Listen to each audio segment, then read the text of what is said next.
through 7 on deck. Stand by. Cue actors. Electrics, kill the blue run lights, please. Light cue 2 and sound 1A.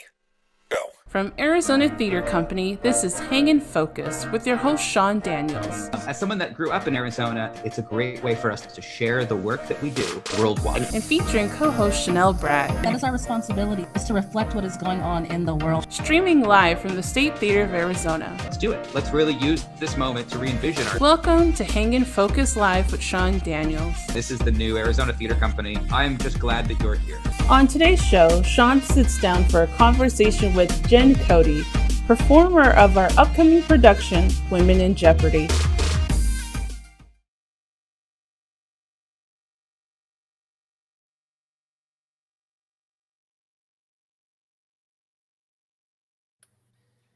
Oh, and hello there.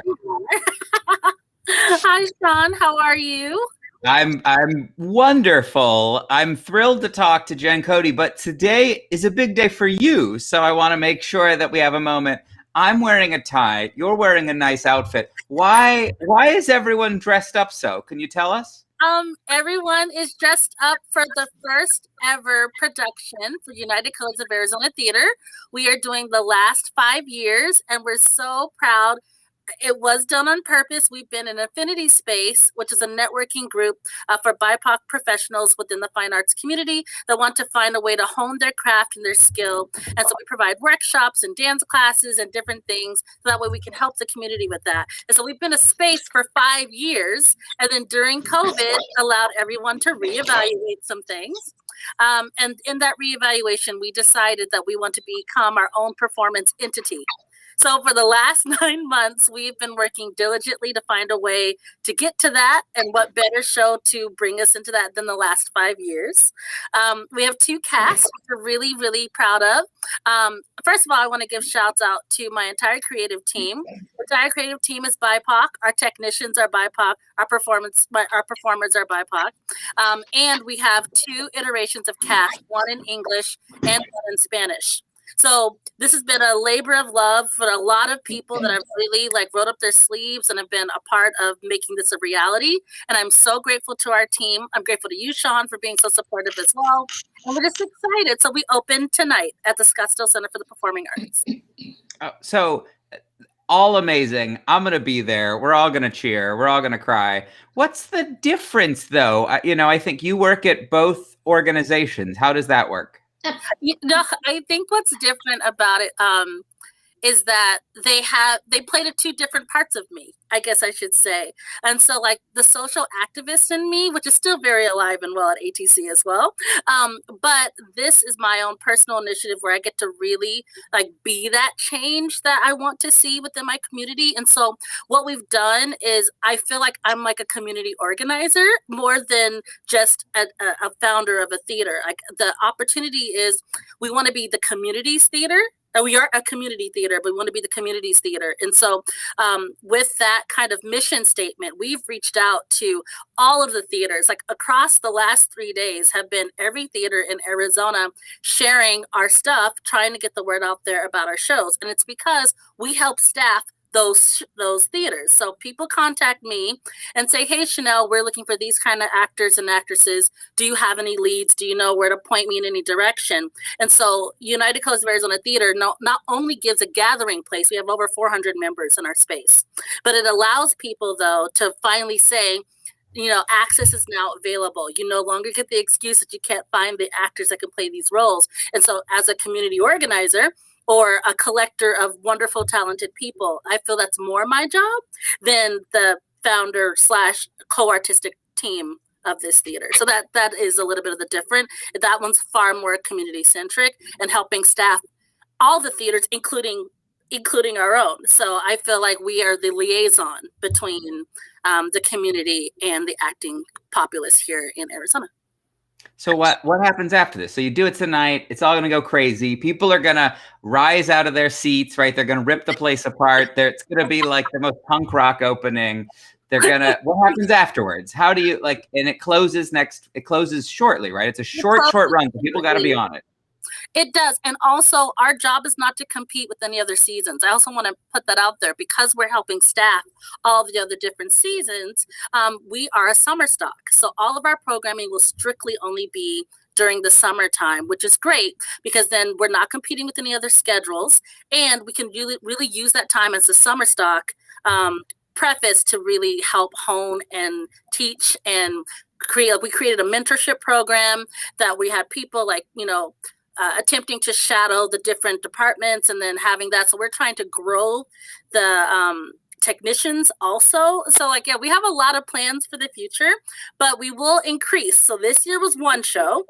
Next year we will increase to 2 shows, hopefully, and then we'll continue. At that point, I would love to see our season being 3 or 4 shows in the summer from May through August. But for now, we're starting off small. We're biting off little bits so we can chew. We are really legitimately the theater for the people, by the people.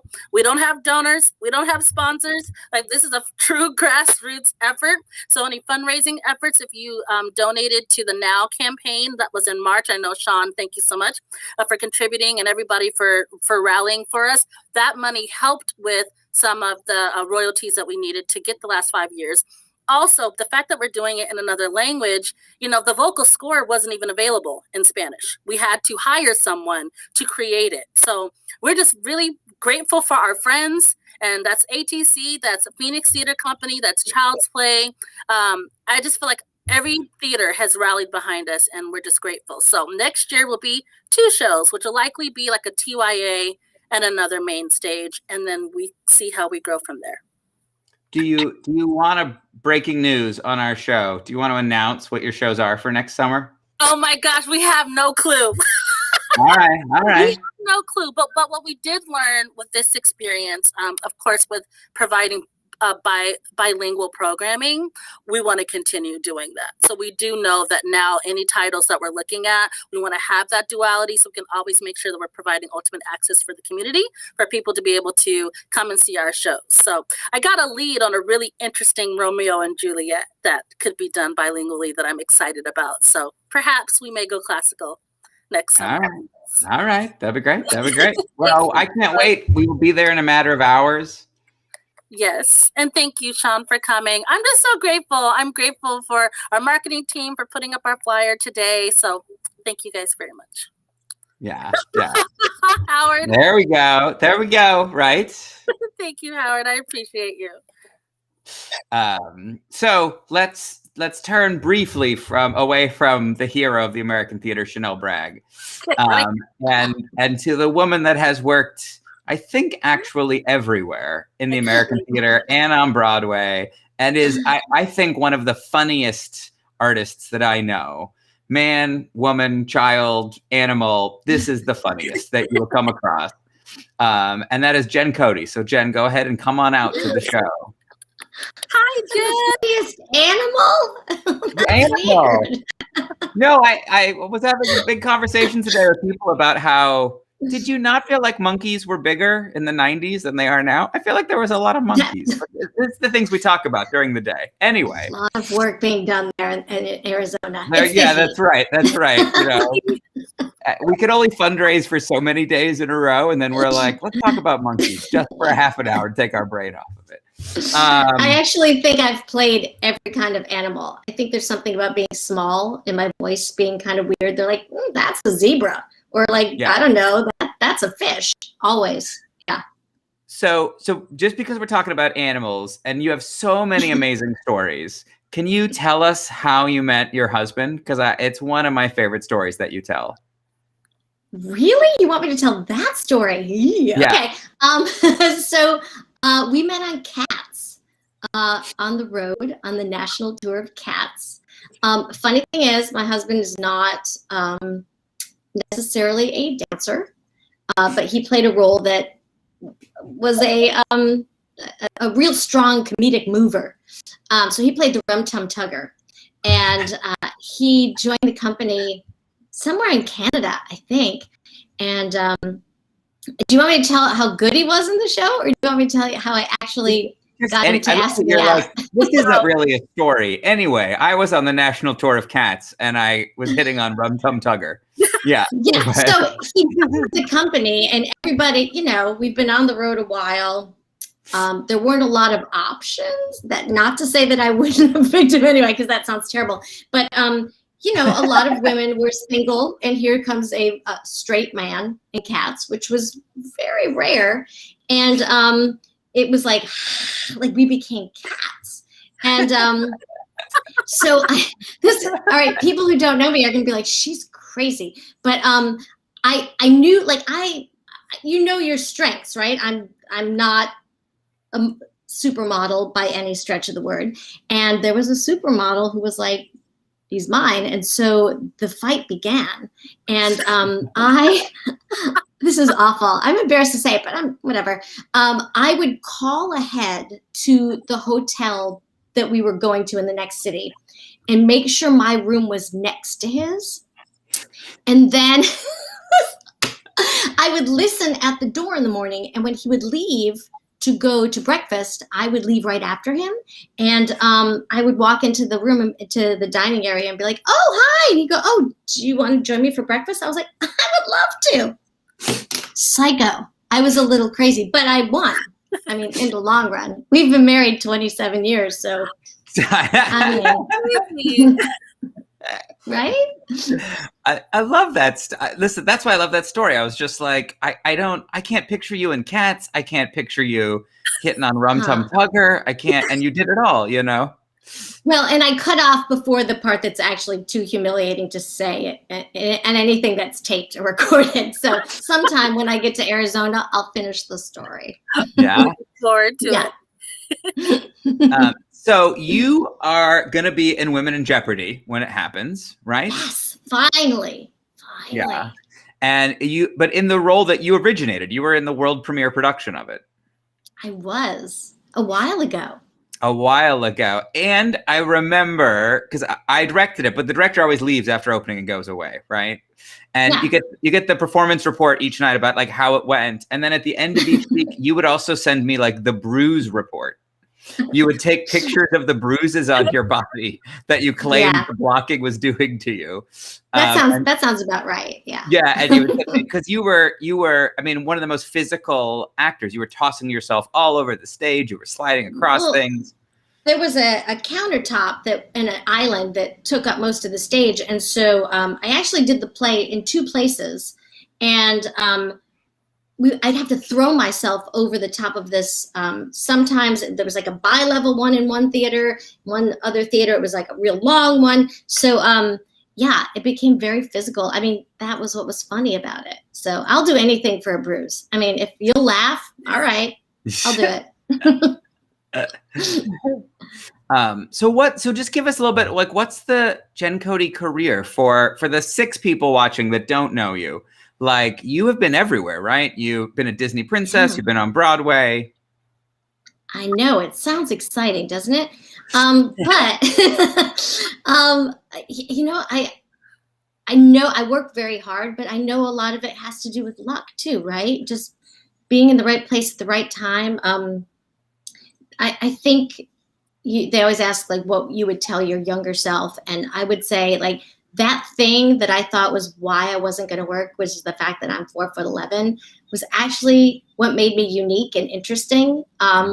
And so all those years when I wished that I could just be 5'2" or 5'3", so I could be average and be in all the shows, I look back and I'm like, oh, thank God I wasn't, because at least I didn't have to find what made me unique, because it was kind of put upon me, But yeah, I've been lucky. I wouldn't trade my career for anything, but Linda Lavin has a great career. Like, that's who I'd have, I think, if I could do it. If I got to pick, I think I'd pick Linda Lavin. I always like to ask actors, what would you have done if you didn't do this industry, part of this industry?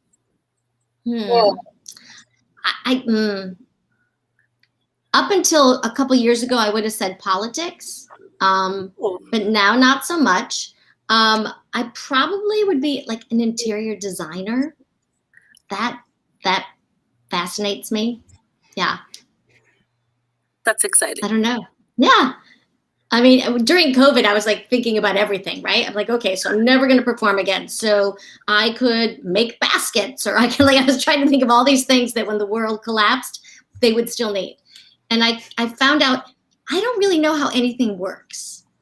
Like we were trying to figure out like, okay, if the world is over, what would you have to recreate? And people would be like, okay, electricity. I'm like, no idea.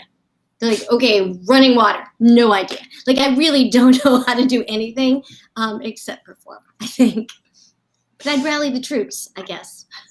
But I think that's what's so vital, though, about with COVID happening is it allows us to recognize how dearly we need entertainment, or how much we need to see performers or to feel connected to one another, to have our stories told. I felt like it was affirming for me when COVID happened, why we do what we do, as I watched all my gigs dry up before I was, hired for this job. But like before, I was like, oh my gosh, what do you do? And thank you for sticking with it, because you're fantastic. It's funny. I was fortunate to be doing a show in New York during 9/11, and our show, it was Urinetown, and we were supposed to open on September 13th.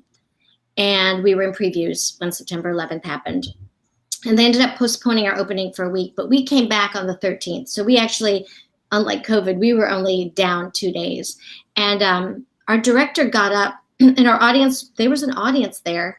We were right in Times Square, and we would pause sometimes during the show for sirens, and because we didn't know, we thought we could be bombed. I mean, it was really scary. And I remember our director got up and he said to the audience that night, thank you for coming. We are not doctors. We are not firemen. All we know is how to get you out of your head right now for 2 hours. And so please come along on this journey with us. And it was really, that's kind of, I keep looking back after the past year and a half, and I think, oh, that's what we're supposed to do. I get it. I know what my job is. And you, I mean, I know you're going to be one of our first shows back, but you've already done a show, right? Like you've been in one of the very, very first shows back. And it was a really great show to come back to. I performed in Ogunquit, Maine at the Ogunquit Playhouse doing a production of Spamalot. And it's a goofy show. It made the audience just roll with laughter. And I was saying, I didn't realize how much I was sad inside until the first night we had an audience. And the song I sang in the show, Always Look on the Bright Side, is also the curtain call sing-along moment. And during the show, I was fine. I sang it. I was in character, nothing. But then we got to the curtain call, and I got to the point where I said, if life seems jolly rotten, there's something you've forgotten, and that's to laugh and smile and dance and sing. And I started to sob, just uncontrollably sob. And the guy next to me is like, are you okay? I'm like, I don't think I'm okay. Because it was just like there were never truer words, right? That like, let's not forget to laugh and sing. And the audience was just, they were crying and applauding and on their feet. And it's just, we need it. So I'm so glad to come back. Well, and Women in Jeopardy is such a special show for us in our returning, because we were supposed to start rehearsal. It's like March 19th, something like that, right there. Our shop had already built the set, right? It was in the shop, ready to go. We'd already purchased tickets to like our various fun things we're going to take the cast to. We were literally days away, and we would have to do these like daily updates to the cast to be like, we think we're still going to start rehearsal. We think this is only going to be 2 weeks. Okay, we think we're going to start rehearsal, but a week later. And then, of course, we never started. Yeah. Right? So it's kind of amazing. I was in New York City, and grand idea. I was like, oh, you know what's going to happen? They're probably going to quarantine and keep New York City, like not let us leave. So I'm going to leave New York City so I'll be able to go to Arizona. So I took all my summer clothes and I went to Syracuse, New York. And I was there through winter with just a lot of layering because I only had summer clothes with me. But I thought I was being smart by getting out of New York City, and there you go. But now we're coming back. We're doing it. I know. That's the amazing thing. So it's like it's been waiting. Like that set has been waiting for you to throw yourself across the counter. It has been. I know it's been waiting for you to arrive. It's funny because every time the show got like postponed, you would call and go, "Oh, it's going to be in that," and it kept getting to where it was going to be in the summer, and I kept thinking, Arizona in the summer is not really what I thought was going to be happening. So now it's great because now we're going to be there in the winter. Yeah, now you're gonna be there in January. You're gonna be like at the time that like everybody wants to be here. Yeah, Snow Bunny. I'm ready. This is great. Yeah. I think a fun thing for everyone to notice when they see this set is that Michael Rayford, our set designer, has designed the entire set so that when you're on it, it looks like it fits you. Yay!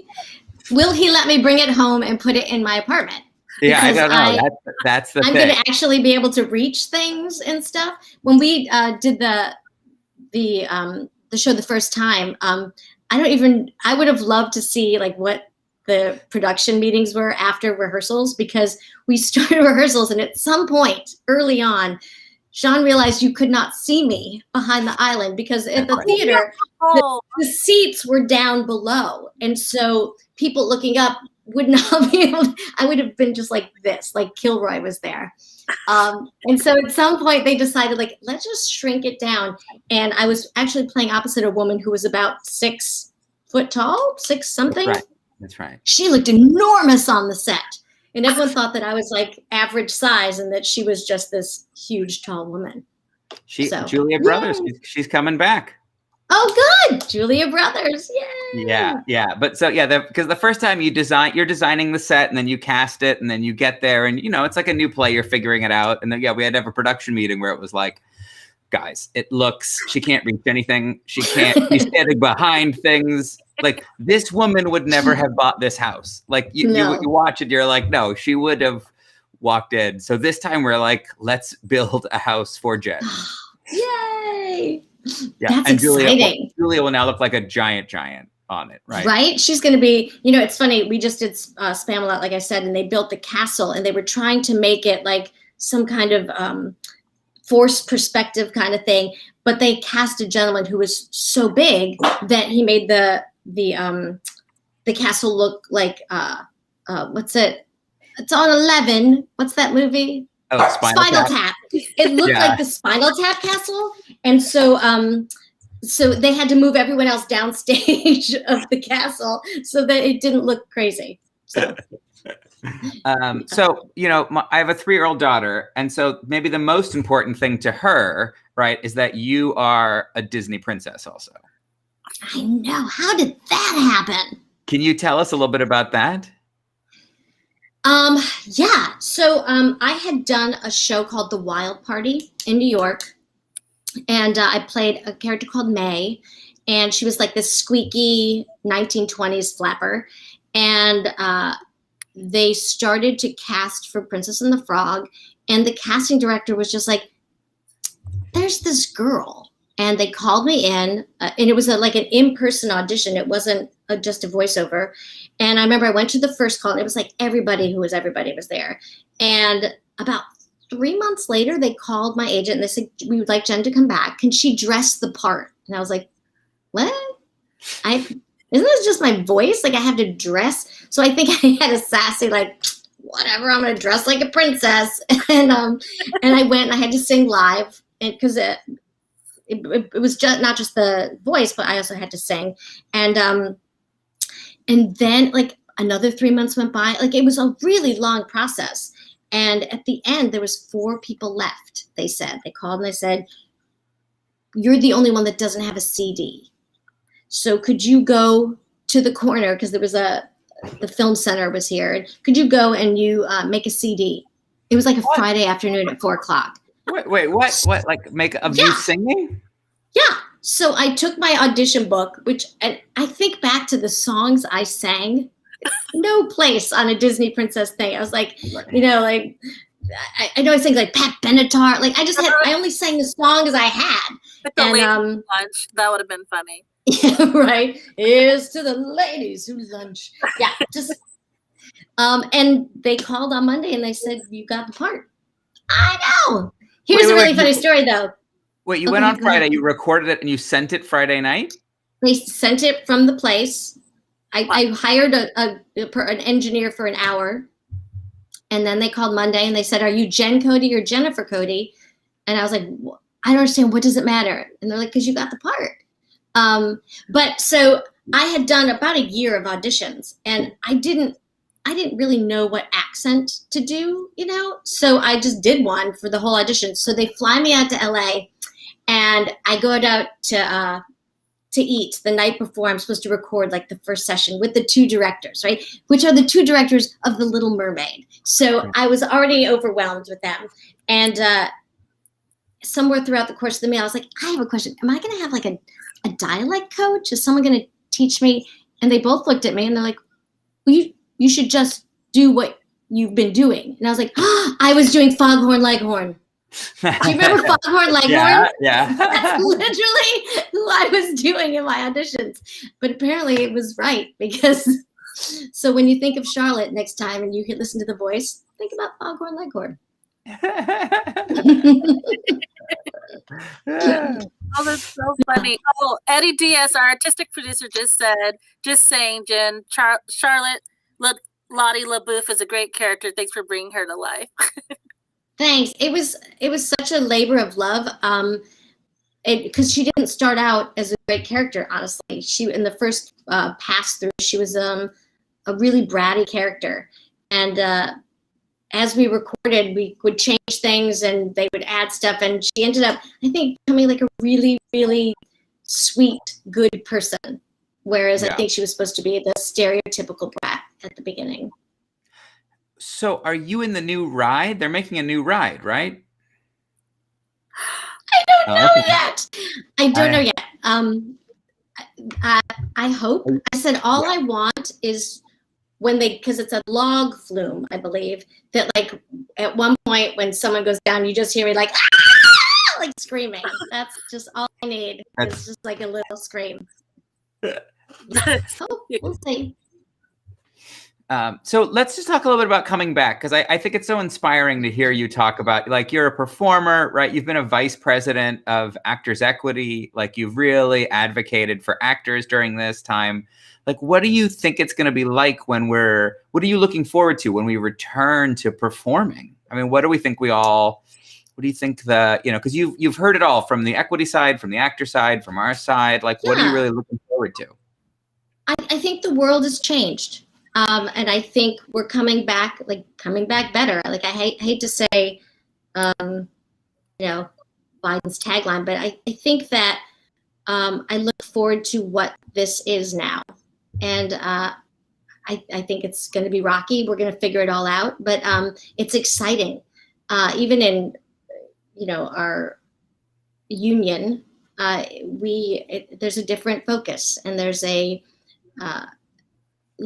someone showed me this picture when you try to explain it across the table to producers, and there's a picture of three people. I don't know if you've seen this. Three different: a tall person, a medium-sized person, and then a small person watching a baseball game over a fence. Right. Have you seen this picture? Yeah.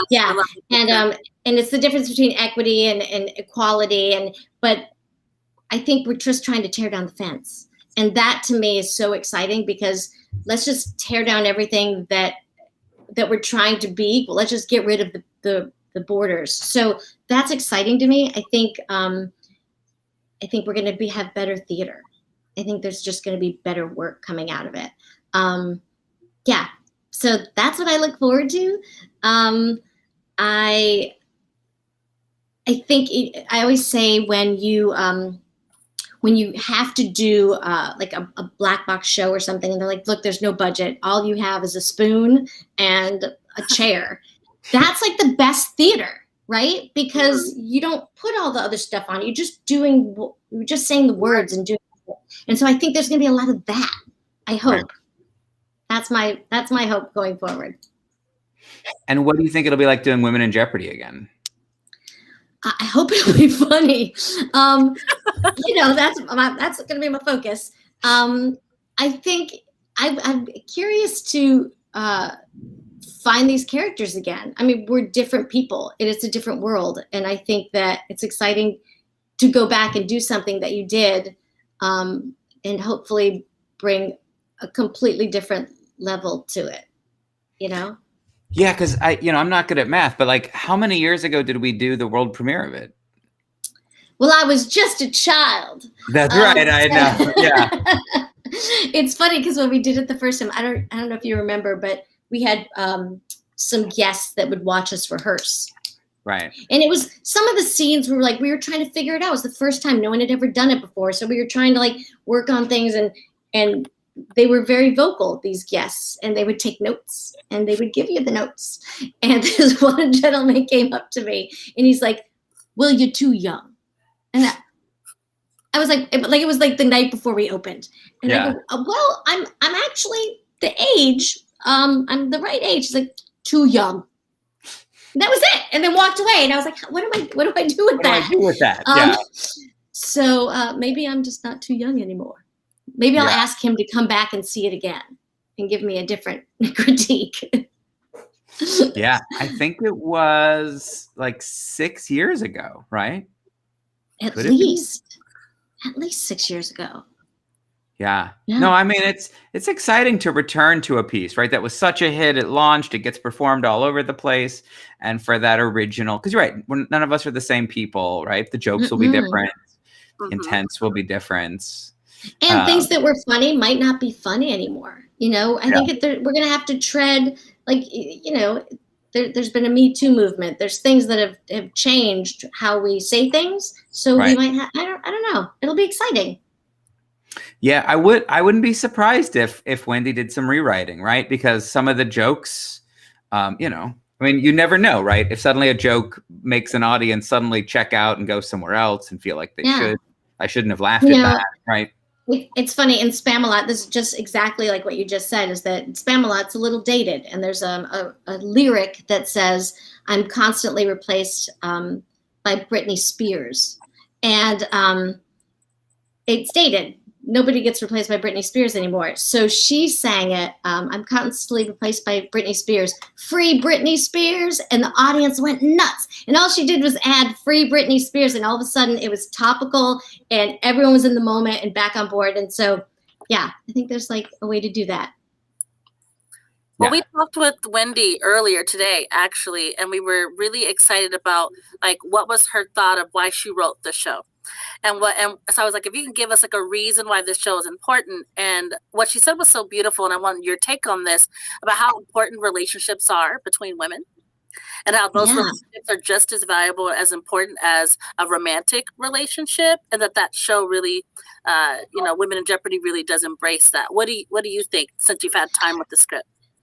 Yeah, I mean, I have to say, I don't know a lot of men that have relationships like I have with my girlfriends.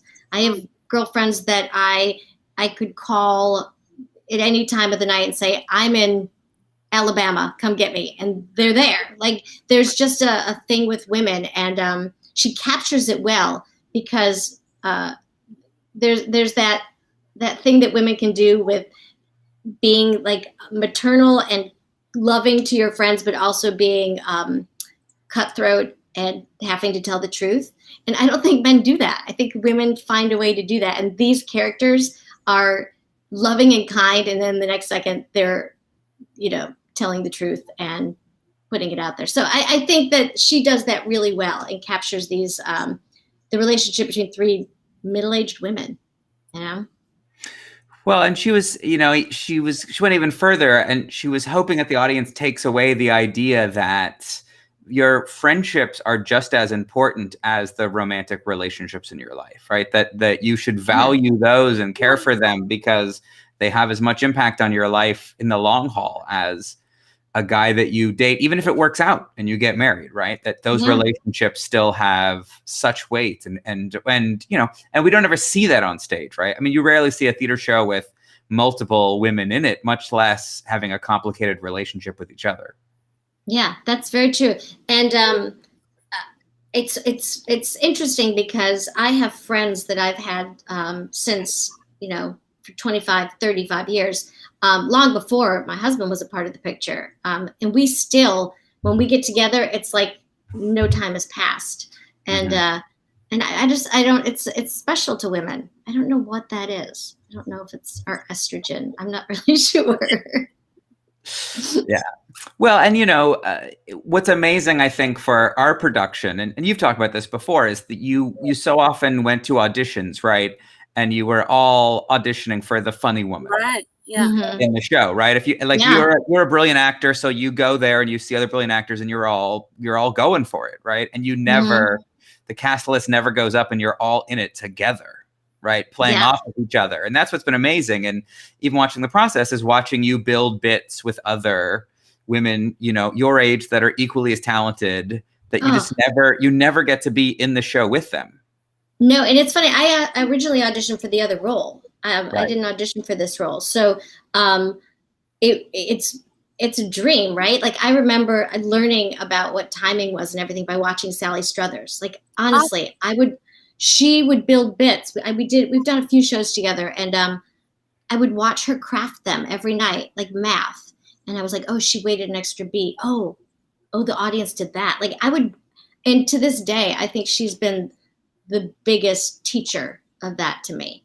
I watched her once build a bit as a drunk woman getting on a table, and it went on for about 7 minutes. And it was the funniest thing to this day I've ever seen in my life. It just tears pouring. And it was just something so simple as like not being able to figure out how to lift her leg. And it went on. I mean, she's a brilliant comedian, but yeah. So it's exciting to build that, especially getting to do it for the first time, because there's no preconceived ideas. Like, I don't even think we knew what that kitchen scene was going to be on paper. We had no idea. And we just kind of built it, and magic happened. I hope magic will happen again. I feel like I'm putting stuff out there, and people are like, where's the kitchen scene? They're going to be. Yeah. No, but we talk about this a lot when you're doing a piece that's been done before, right? It's your take on it, but there's a general idea about like how this works, right? When you're doing a world premiere comedy, you're like pushing through cobwebs. You're like, I think the wall is over here, and if we do this, it'll work. But that's why I think, like, I loved, at least on our process, having so many kind of brilliant collaborative people in the room. Because it took all of us to figure it out. Like, what about this? What about that? What if I could toss myself over here?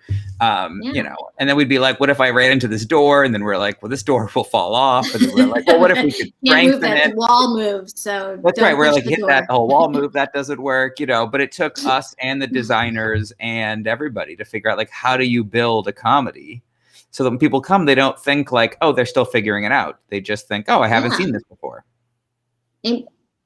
What's that? Oh, that's you. That's us. That's Yay. you. Look at that.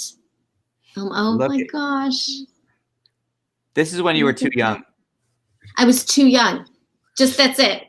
Very monotone. Too young. Oh, look at that. Look at that. That's the counter. That's the counter you threw yourself. That's the first counter. Is that the first one? No, this is we'd have to take it down. Yeah, we took it down. Yeah. And I think I'm wearing flats in that scene. So, I mean, most of the time I have heels up, but that one I think I had flats.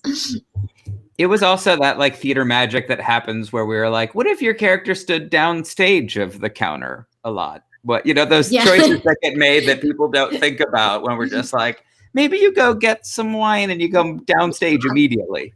Yeah. Like, could you put your glass downstage so Jen doesn't have to go upstage? Like, it was totally by the numbers sometimes. That's right. There was a lot of comedy math about keeping you downstage a bit. So, yeah. It was because I'm great for sight lines. That's what they say. Yeah. Jen Cody, great for sight lines. That's right. Wherever you're standing, we're like, oh, and look, I can see her. I can see the set. Yeah. Everyone. Yeah. Well, you have such a beautiful and expansive career that we decided we wanted to play a special game with you. So I'm going to have Alex put up the game. So this is going to be an opportunity. So for our audience, we have We have a name that tune. So Jen will have 10 seconds to name Oh the no, tune that you I'm have sang. sweating. Okay. So this will be a song that you have sang as a character that you have sang. And so good luck. It's only a couple of questions, but I really feel in my heart, I think you'll do a good job. Okay. But 10 seconds. All right. Okay. Cue it up.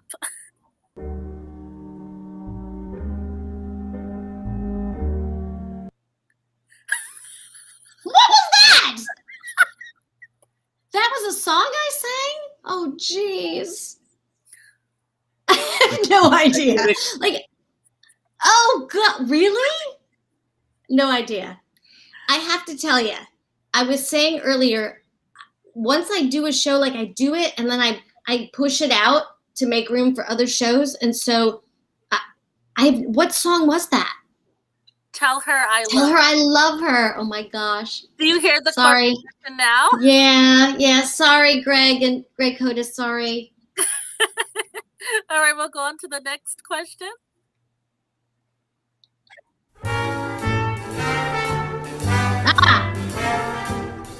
I mean, if I didn't get this, I would be thrown out of musical theater. That's Gypsy. Yes. Right? Yeah. That's Gimmick. Yay! You did it. You did it. Yeah. Where did you do that? I've done it a couple times. Well, I was on the national tour as Dainty June for over a year. Then I did Dainty June a lot, and then I played Tessitura the last couple of years in a couple different shows. I've always wanted to play Mazeppa. Yeah, me too. I never get the trumpet. All right, the next one. Good job. Okay, next one, Alex. Oh. Dun, dun, dun. Grease. Hand jive. I believe. Let's see. I mean, I'm pretty sure that's right. Right? Born to hand jive. Yes. And what role did you play? I was Cha-Cha for over 3 years on Broadway. What? I didn't know that. I would still be doing it if it was still running. It was the easiest job. I mean, it wasn't easy. It was a hard 20 minutes, but I was only in the show 20 minutes. Princess Track. Yeah. That's amazing. Yeah. I think we have one more. You're doing good. I know.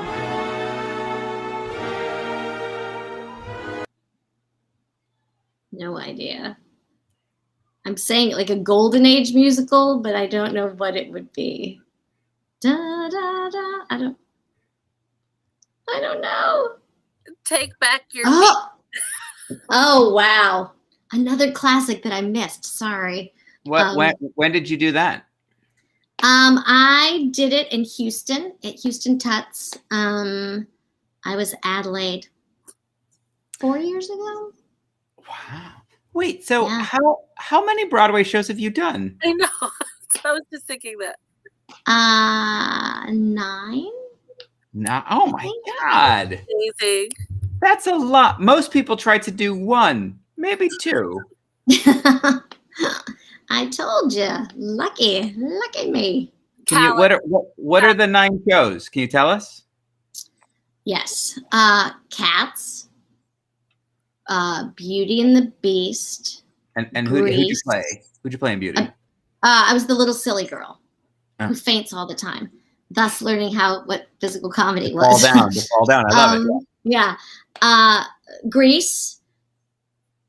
What was after Grease? Seussical.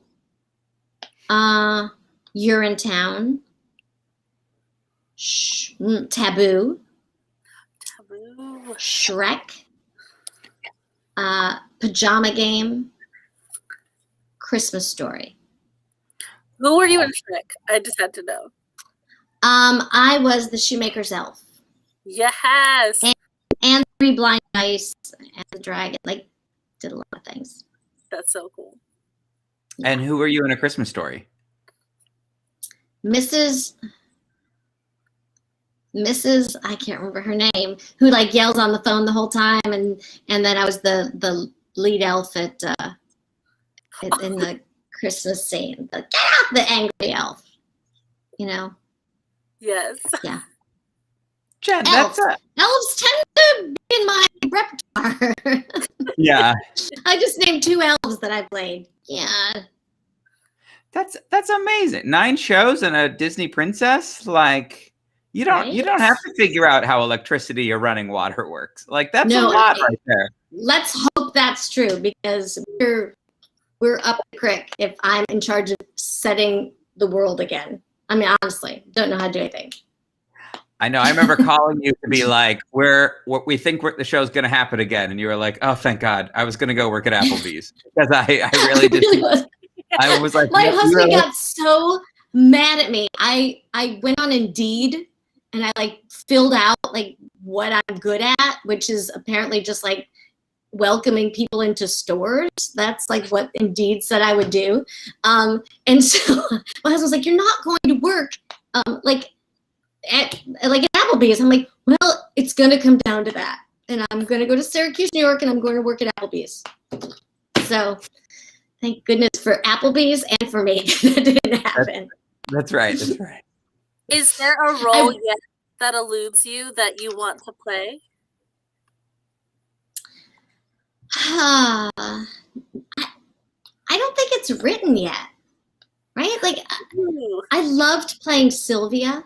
I think that in the play Sylvia, because and I tried to figure out why I enjoyed playing that role so much. And I think it's a role that was very physical, it was very funny, but it was also very heartfelt. And so I don't get a lot of opportunities to play those things, you know? So I would love a role to be written that allows me to do those things at the same time. So calling out to all playwrights in America. Yeah. Right, Jen? Someone can write that. Well, we ask every guest for a word that becomes the name of the episode. So do you have a word that you feel like you're thinking about right now or you feel like captures where Jen Cody is at this moment? 2 words popped into my head. So the first one that popped in my head was hopeful. Yeah. The second one was joyful. So I don't know. Just because you're ready to get back at it? Yeah, I think being away, getting the chance to come back, I was so happy. I was so happy for those 2 hours a night at Spamalot. And I mean, there's a lot of yuck that comes with this, what we do, but it's really put everything in perspective for me that I really love doing this. So I guess you take the junk with it, so you can have those moments of joy. Yeah, I you know, the first time that we get our first rehearsal, our first preview, our first opening night, right? Those are all going to be such big events for us. Our first COVID testing. That's right. Yeah, the first time someone has a cold and we all freak out. And, everyone freaks out. First false positive. Yeah, it's all great. You're gonna love it coming back. That's right. Well, thank you, Jen. Thank you so much for coming on the show. It's amazing. Thank you, guys. I can't wait to get out there and have a wonderful, wonderful opening tonight.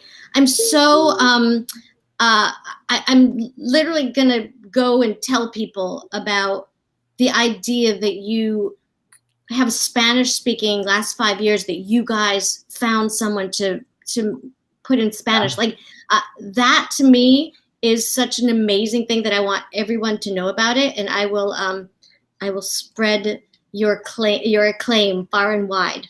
You are so kind. We do have streams available for anybody that is interested in seeing it, because like honestly and truly, there's only been, I think, 2 other productions locally within the United States that have done it. I think out in Florida and then in Mexico. And we reached out to them to find out, like, how did you manage to make this happen? And one theater in particular was like, if we have our stage manager's book, we can give you the vocal score.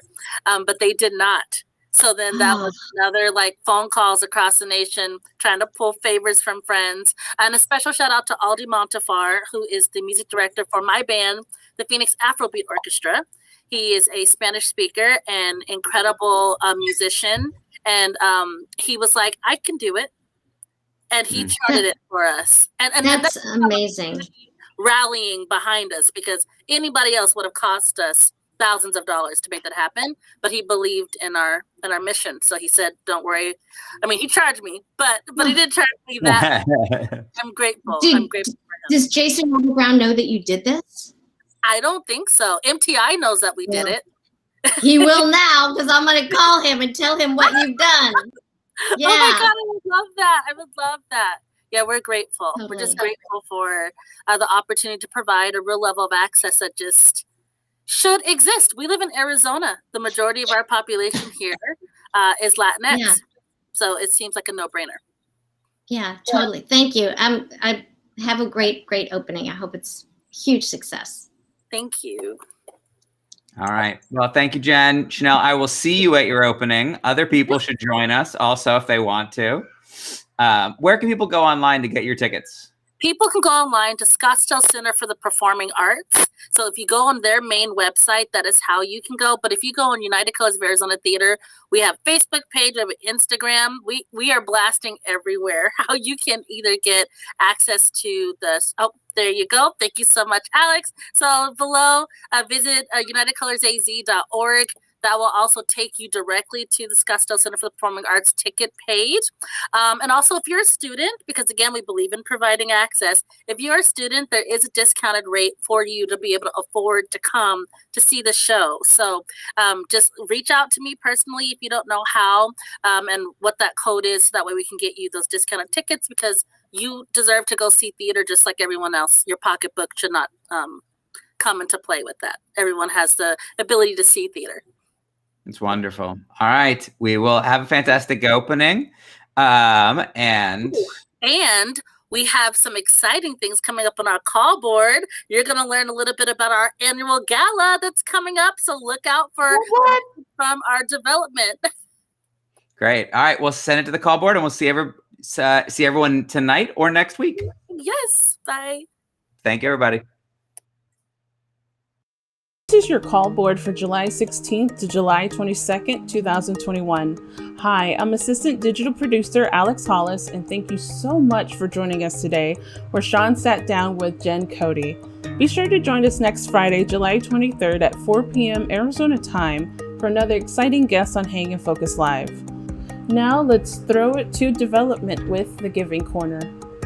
Hi, everybody. It's Paula Taylor, the Chief Development and Marketing Officer at Arizona Theater Company. I'm so excited to say hello to y'all today and to thank the National Endowment of the Arts for their faith in Arizona Theater Company. It had been a while since we received an NEA award, and we're so thrilled that they saw how powerful Chris Penna's work, How to Make an American Son, is, and how incredible it's going to be as it premieres at Arizona Theater Company.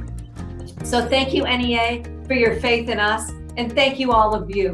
And I am so happy to say, with all true confidence, we'll see you at Arizona Theater Company at the end of September. Take care. Now it's time to find out what's happening in theaters around Arizona. All right, this week let's head down to Tucson. Live Theater Workshop is presenting Once Upon This Time, classic princess story, but with a modern twist. This in-person event will play through August 1st. You can check out more at livetheaterworkshop.org. Scoundrel and Scamp is bringing us Frozen Fluid as part of the National Women's Theater Festival.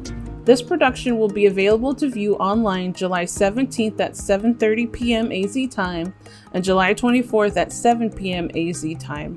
You can learn more at scoundrelandscamp.org. Now let's head up to Phoenix. Arizona Broadway Theater is bringing us Little Shop of Horrors.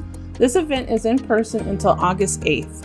Learn more at azbroadway.org. United Colors of Arizona Theater is bringing us The Last 5 Years, in person at Scottsdale Center for Performing Arts as well as online.